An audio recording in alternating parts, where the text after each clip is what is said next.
మనం మన అమ్మవారి శ్రీ వాసవి మాత పురాణ ప్రవచనంలో భాగంగా వారి తల్లిదండ్రులు అమ్మవారి జననం కోసం పుత్రకామ్యేష్టి యాగం చేయడం వరకు తెలుసుకున్నాం. అవునమ్మా? ఆ పుత్రకామ్యేష్టి యాగం చేసి పార్వతీ పరమేశ్వర్ల వరప్రసాదాన్ని పొందారు కుసుమ దంపతులు. ఆ కుసుమ దంపతులు ఆ విధంగా పార్వతీ పరమేశ్వర్ల వరప్రసాదం తీసుకున్నది కూడా ముఖ్యంగా ఈ ఆషాఢ మాసంలోనే. అంటే ఈ ఆషాఢ మాసంలోనే మీరు కూడా ఈ రహస్యాన్ని తెలుసుకోవడం నిజంగా మీ గొప్ప అదృష్టం అన్నమాట. ఆషాఢ పౌర్ణిమ రోజున ఆ పార్వతీ పరమేశ్వర్ల వరప్రసాదాన్ని పొందారు కుసుమ దంపతులు. మనకు పౌర్ణమి కూడా ఇప్పుడు వచ్చే 21వ తేదీన వస్తుందన్నమాట. అలాగా ఈ పార్వతీ పరమేశ్వర్ల సన్నిధానంలోనే ఉన్నాము. ఇదే ఆషాఢ మాసంలోనే, ఇదే పౌర్ణమికి దగ్గరలోనే. అందువల్లే చెప్పాను, ఈ కాశీ యాత్రకు మీరు వచ్చిన వాళ్ళు కూడా ఈ కాశీ పట్టణంలో ఆ అమ్మవారి చరిత్ర వింటూ ఇదే మాసంలో ఇదే విషయం వింటున్నారంటే ఎంతో నిజంగా భాగ్యం. జై భలో వాసవి మాతాకి. ఆ విధంగా పరమేశ్వర్ల యోగ మహిమ చేత, తపశ్శక్తి చేత పరమేశ్వర్ల వరప్రసాదాన్ని పొందినారు కుసుమదేవి దంపతులు. ఇక ఆ కుసుమాంబకి దినదినం కూడా ఎంతో ఆరోగ్యవంతంగా ఆమె ఒక గర్భం దాల్చినటువంటి ఆ తల్లి ఒక శుభ ముహూర్తంలో, అంటే గర్భం మనకు వచ్చేసి 9 మాసాలకు బిడ్డను కంటారు. కానీ 9 మాసములకు పురుష శిశువును ప్రసవించుతారు. అదే 10 మాసములకైతే పురుష శిశువును ప్రసవించుతారు. 9 మాసాలకు పురుష శిశువును, 10 మాసములకు స్త్రీ శిశువును ప్రసవించుతారు. ఒకవేళ 11వ మాసం ఉందనుకోండి, 11వ మాసంలో ప్రసవించితే 2 కవలలను ప్రసవించుతారు. ఆ విధంగా అలాగా ఇక 11 మాసముల దగ్గర రావస్తుంది. ఆ విధంగా ఈ ప్రసవించడానికి ముందు కుసుమాంబకి ఒక మంచి కార్యక్రమం చేస్తారు. అంటే గర్భిణికి ఏం కార్యక్రమం చేస్తామమ్మా? శ్రీమంతం. ఆ శ్రీమంతం కార్యక్రమము మార్గశిర పౌర్ణమి రోజున బుధవారం శ్రీమంతం కార్యక్రమం చేస్తున్నారు ఆ కుసుమాంబ. ఆ సమయంలో ఎంతో మంది ముత్తైదులంతా వచ్చారు. మరి బొట్టు పెడుతున్నారు, గాజులు అన్నీ కూడా వారికి ధరింపజేస్తున్నారు. ఆమెకి ముఖ్యంగా మనకి గాజులు ధరింపజేస్తారు. అవునా? శ్రీమంతం రోజున ఎందుకని ఇలాగ గాజులు ధరింపజేస్తున్నారు? అందులో ఏం రహస్యం అంటే, మనకి ఇక్కడ ఉన్నటువంటి ఒక నర్వు, ఆ నర్వుకి ఇలాగ గాజులు తగులుతూ ఒత్తిడి కలుగుతూ ఉంటే ఆ స్త్రీలకు పొట్ట నొప్పి రాదు. కనుక ప్రసవం బాగా సుఖవంతంగా జరగాలని ఆ విధంగా ఇప్పటికీ కూడా శ్రీమంతం అప్పుడు ఆ గర్భిణికి గాజులు దొరుకుతారు. ఒక నట్టింట సింహాసనం వేసి ఆమెకి పట్టు పీతాంబరులంతా కూడా కట్టించి ఆమె తలకు జుట్టుకంతా కూడా తలస్నానం చేస్తారు. జుట్టుకు బాగా సాంబ్రాణి పొగ దట్టించి వేయించి నుదుట సింధూరం పెట్టించి ఆమెకు అలంకారం చేసి ఆ విధంగా గర్భిణీ స్త్రీకి శ్రీమంతం చేస్తారు. ఈ శ్రీమంతం ఎలా చేస్తారు అంటే 8 మంది ముత్తైదుల చేత వీణానాదం చేయిస్తూ చేస్తారు. ఎప్పుడైతే వీణానాదం వింటారో ఆ గర్భంలోనే ఉన్నటువంటి శిశువు వీణానాదం వినడం వలన ఈ లోపల ఉన్నటువంటి షట్చక్రాలంతా కూడా బాగా యాక్టివేట్ అవుతాయి, పనిచేస్తాయి అన్నమాట. అందుకనే తల్లి యొక్క సహస్రారం నుంచి కూడా ఆ వీణానాదము ఆ పుట్టలోని గర్భిణీగా ఉన్నప్పుడు గర్భంలో ఉన్నటువంటి శిశువుకి ఈ వీణానాదం అందేలాగా 8 మంది గర్భిణీ స్త్రీల చేత వీణానాదం చేస్తారు. గగరి ససరి గగరి సరి గరి సరి సద సరి గ పగరి సరి గ పగ గరి సరి గరి సద సరి గరి గ పగ పద పద ద పగ ద పగరి గ గ ప గ గ ప పద ద పద సద ద పగ ద పద గ ద పగరి సరి గరి గరి సరి సరి సగరి గ సరి సద సరి గరి గ పగ పద పద సద పగ ద పగరి అంటూ బ్రహ్మాండంగా వీణానాదం చేస్తున్నారు. ఆ సమయంలో కుసుమాంబ ఎంతో సంతోషంగా ఉంది. ఆ శ్రీమంతం సమయంలో, ఈ శ్రీమంతం సమయంలోనే ఇందాక చెప్పాను గాజులు బాగా వేసుకోవాలని. ఎప్పుడు కూడా అమ్మ ఒక ముత్తైదుగా ఒక పంచమాంగళ్యాలు అంటాం. పంచమాంగళ్యాలు ఏమిటి? కుంకుమ బొట్టు నుదుట ధరించడం, మెడలో మాంగళ్యం వేసుకోవడం, చేతులకు గాజులు వేసుకోవడం, తలలో పువ్వులు పెట్టుకోవడం, కాళ్ళకు పట్టీలు, మెట్టెలు, వెండి మెట్టెలు, కాళ్ళకు వెండి పట్టీలు వేసుకోవడం ఇవన్నీ. మరి ఎందువల్ల ఇవన్నీ పాటించాలి? మనకు ఎందువల్ల కుంకుమ పెట్టుకుంటామంటే ఇక్కడ మనకు ఉన్నటువంటి ఆజ్ఞాచక్రం, ఈ ఆజ్ఞాచక్రములో ఉన్నటువంటి ఆజ్ఞాచక్రం దగ్గర మనం కుంకుమ పెట్టుకోవడం వల్ల సూర్య భగవాను నుంచి వచ్చేటువంటి కిరణాలు ఈ కుంకుమ గ్రహించి అక్కడ ఉన్నటువంటి ఆ ఆజ్ఞాచక్రాన్ని యాక్టివేట్ చేయడం వల్ల మనకు శరీరం ఉత్తేజం.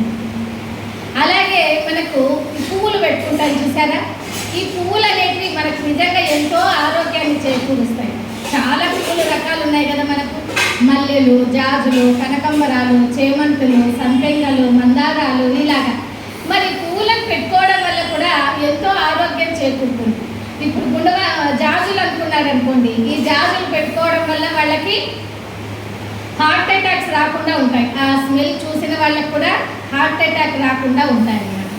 అదే మల్లెలు పెట్టుకున్నారనుకోండి, మనకి ఈ పొట్టకు సంబంధించినటువంటి కడుపు నొప్పి అవి రాకుండా బాగా ఆరోగ్యంగా బాగా చక్కగా ఉంటాయి. అదే కనకంబరాలు పెట్టుకున్నారనుకోండి, వాళ్ళకి శరీరం ఉత్తేజవంతం అవుతుంది అనమాట, నూతనంగా యాక్టివేట్గా ఉంటారు, బాగా ఉత్సాహంగా చురుగ్గా ఉంటారు కనకంబరాలు పెట్టుకుంటే. అదే సంపెంగలు పెట్టుకున్నారనుకోండి, బాగా తలనొప్పి ఉన్న వాళ్ళకి కూడా తలనొప్పి వెళ్ళిపోతుంది అనమాట సంపెంగలు పెట్టుకోవడం వల్ల. ఇక మందార పువ్వులు ఈ తలలో ఉన్నటువంటి చుండు రాకుండా, పింపుల్స్ అంటారు కదా మొటిమలు ముఖానికి, అలాంటివి ఏమీ రాకుండా కూడా ఇవన్నీ కూడా కాపాడుతుంది ఈ మందార పువ్వు. ఇలాగా చేమంతి మంచి ఆకర్షణ శక్తిని పెంచుతుంది. ఇలాగా ఎన్నో రకాల పూలు, గులాబీ జ్ఞానాన్ని కలుగజేస్తుంది. ఇలా ఎన్నో రకాల పువ్వులను మనం పెట్టుకోవడం వల్ల మనకు ఉన్నటువంటి దేహానికి సంబంధించినటువంటి అనారోగ్యాలు దూరం అయిపోయి ఆరోగ్యాన్ని చేకూర్చేటివి, మేధస్సును బాగా పెంచుతూ, చురుకుదనాన్ని ఇస్తూ, యాక్టివేట్ చేస్తూ, జ్ఞాపక శక్తిని ఇస్తూ ఉండేటివన్నీ కూడా మనకి పువ్వులు. కానీ ఈ కాలంలో ఏం చేస్తారు, ప్లాస్టిక్ పువ్వులు కూడా పెట్టుకుని ఇస్తారు. అవునా? మరి వాటి నుంచి మనకి ఏమొస్తుంది? ఏమి రాదు.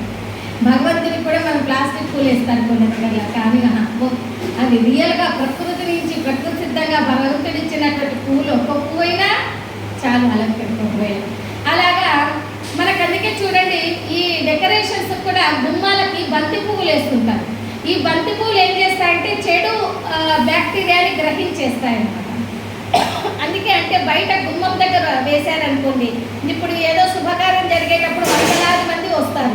ఆ వందలాది మంది వచ్చినప్పుడు ఎంతో బ్యాక్టీరియా, చెడు బ్యాక్టీరియా ఇవన్నీ కూడా ఏదైనా ఉంటే ఆ చెడు బ్యాక్టీరియానంతా కూడా ఆ గుమ్మం దగ్గరే, లోపలికి కూడా రాకుండానే గుమ్మం దగ్గరనే ఉన్నటువంటి బంతిపూలు ఆ చెడు బ్యాక్టీరియానంతా గ్రహించేసి మొత్తం మనమున్న ఏరియా అంతా కూడా పాజిటివ్ ఎనర్జీగా, పాజిటివ్గా, మంచి పాజిటివ్ వైబ్రేషన్ ఉండేటట్లుగా చేస్తాయి ఈ బంతిపూలు. అందుకే ఇప్పటికీ కూడా అలంకరణలకు ఎక్కువ బంతిపూలు వాడుతూ ఉంటారు. ఇలాగా పువ్వులు అందువల్ల ధరించాలి. మీకు కుంకుమ చెప్పాను. తర్వాత ఒకసారి ఏమైందంటే నుదుటిన సింధూరం పెట్టుకోవాలి, కుంకుమ పెట్టుకోవాలి అన్నాను కదా. ఈ కుంకుమ ఒకసారి ఏమైందంటే సీతామాత కుంకుమ ధరించుతూ ఉండగా అప్పుడు శ్రీరామచంద్రుల వారు, ఓ హనుమ, ఇంకా సీతామాత రాలేదు, ఇక తొందరగా రావాలని ఇక్కడ పూజ చేస్తున్నాము, పూజకు రావాలి అమ్మగారు, మీరు వెళ్ళి పిలుచుకొని రా అంటారు. అప్పుడు హనుమంతుడు సీతమ్మ వారి దగ్గరికి వెళ్తారు. అప్పుడు సీతమ్మ వారు అలంకరించుకుంటూ ఉండగా సందర్భంలో ఇక్కడ సింధూరం కుంకుమ పెట్టుకుంటూ ఉంటుంది. అది చూసినటువంటి హనుమంతుడు, అమ్మ ఎందుకని మీరు ఇలాగ ఇక్కడ సింధూరం పెట్టుకుంటున్నారు అని అడుగుతారు. అప్పుడు అమ్మవారు చెప్తుంది, రాముల వారు ఎప్పుడు కూడా నిత్య సంతోషంగా, ఆరోగ్యంగా, బాగా చక్కగా ఉండాలి ఎప్పటికీ అననే నేను ఈ కుంకుమ ధరిస్తున్నాను అని చెప్తుంది. ఇక అప్పుడు హనుమంతుడికి ఏమర్థమైపోయింది, అమ్మగారు ఆ కొంచెం సింధూరం పెట్టుకుంటేనే శ్రీరామచంద్రుల వారికి అంత ఆరోగ్యాన్ని, అంత ఆయుష్ని పెంచేట్లుగా, అంత బాగా ఐశ్వర్యం వచ్చేట్లుగా చేస్తే ఇక నేను ఒళ్ళంతా రాసుకుంటే మా రామచంద్రుల వారు, నా తండ్రి ఇంకెంత బాగుంటారో కదా అంటూ ఏం చేశారు, అప్పుడు బాగా ఒళ్ళంతా సింధూరాన్ని రాసుకునేశారు హనుమంతుల వారు. రాసుకునేశారు. ఇక అక్కడ రాజ్యసభ తీర్చిదిద్దారు. ఆ రాజ్యసభలో రామచంద్ర భగవానులు ఉన్నారు, అక్కడికి సీతామాత వచ్చేసింది. అప్పుడు సభ జరుగుతోంది, సభికులంతా ఉన్నారు. అప్పుడు రామచంద్ర వారు అక్కడే ఉన్నారు. అంతమంది ఉండగా అక్కడికి ఒక్కసారిగా హనుమంతుల వారు ఒళ్ళంతా సింధూరాన్ని రాసుకొని ఒక్కసారి ఎగిరి దూకారు అక్కడికి.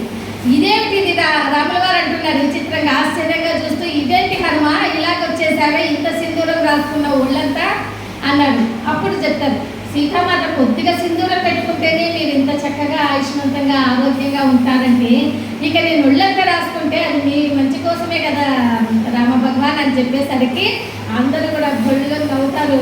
అప్పుడు రామచంద్రుల వారికి హనుమంతుల వారికి ఒక వరం ఇస్తారు. ఏమిటది అంటే, ఎవరైతే నీకు మంగళవారం రోజున ఈ సింధూరాన్ని ఆకు మీద రాసి లేదా సింధూరంతో కుంకుమార్చన చేస్తాము అంటే కుంకుమలాగా అర్చన చేసేట్లుగా సింధూరంతో ఎవరైతే మంగళవారం ఆంజనేయ స్వామికి పూజ చేస్తారో వాళ్ళకి అనేకమైన ఐశ్వర్యాలు, ఆరోగ్యం చక్కగా ఉండేట్లు, ఆయుష్ బాగా ఉండేటట్లుగా వాళ్ళు కూడా పొందుతారు అని ఆ విధంగా వరమిస్తారు. అందుకనే చూడండి, ఇప్పటికీ ఎక్కడైనా పూజలు జరుగుతున్నాయంటే ఏం చేస్తారు, సింధూరంతో ఆకు మీద కూడా రాసి తమలపాకు, ఆంజనేయ స్వామికి ఇష్టమైన పత్రి ఏమమ్మా తమలపత్రి, ఆ తమలపత్రి మీద కూడా శ్రీరామ్ జై శ్రీరామ్ అంటూ రాసి ఆంజనేయ స్వామి వారికి పూజ చేస్తూ ఉంటారు. అందుకని ఇప్పటికీ అప్పుడు ఆనాడు రామభద్రుడు ఇచ్చినటువంటి ఆ వరం వల్లనే ఇప్పటికీ ఇలా పూజ చేస్తున్నారు. జై బలో